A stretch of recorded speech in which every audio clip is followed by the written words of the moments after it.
ये वीडियो सिर्फ मनोरंजन के लिए बनाया गया है। इसका मकसद किसी भी व्यक्ति, समुदाय या धर्म को ठेस पहुंचाना नहीं है। कृपया इसे गलत अर्थ में न लें। एक गांव था, जितना खूबसूरत था उतना ही शांत। वहां रहते थे दो दोस्त, राय स्टार और ज्ञान भाई। दोनों अनाथ थे, लेकिन एक दूसरे के लिए जान देने को तैयार। साथ में एक छोटा सा जिम चलाते थे। गांव के लड़के वहां आके ट्रेनिंग लेते थे। और दूसरी तरफ एक और गांव में रहता था फाइट 444। उसके पास अपनी सेना थी। दुनिया के महंगे महंगे हथियार थे। उनमें सबसे महंगा था फाइटर जेट। वो इन सब से हर एक गांव को अपने कब्जे में लेता था। और अब फाइट 444 का टारगेट था वही गांव जहां राय स्टार और ज्ञान भाई रहते थे।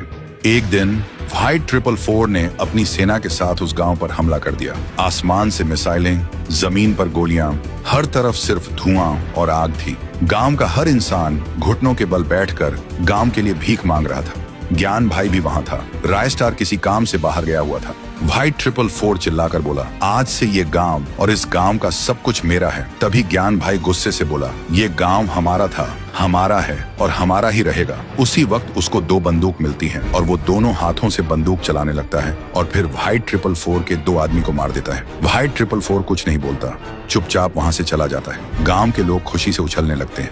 लेकिन उसी रात ज्ञान भाई राय स्टार को लेने जा रहा होता है। रास्ते में फाइट 444 का आदमी उसका रास्ता रोक देता है। ज्ञान भाई चौंकता है, बाइक का ब्रेक लगाता है। तभी पीछे से एक और आदमी आता है और ज्ञान भाई के सिर पर वार करता है। ज्ञान भाई वहीं गिर जाता है। अगली सुबह गांव में हलचल मच जाती है। गांव के बीच एक पेड़ से ज्ञान भाई की लाश लटकी मिलती है और उसकी छाती पे लिखा होता है, अब गाँव मेरा है। जब राय स्टार को खबर मिलती है, वो भागते हुए आता है और ज्ञान भाई को देखते ही टूट जाता है और रोने लगता है।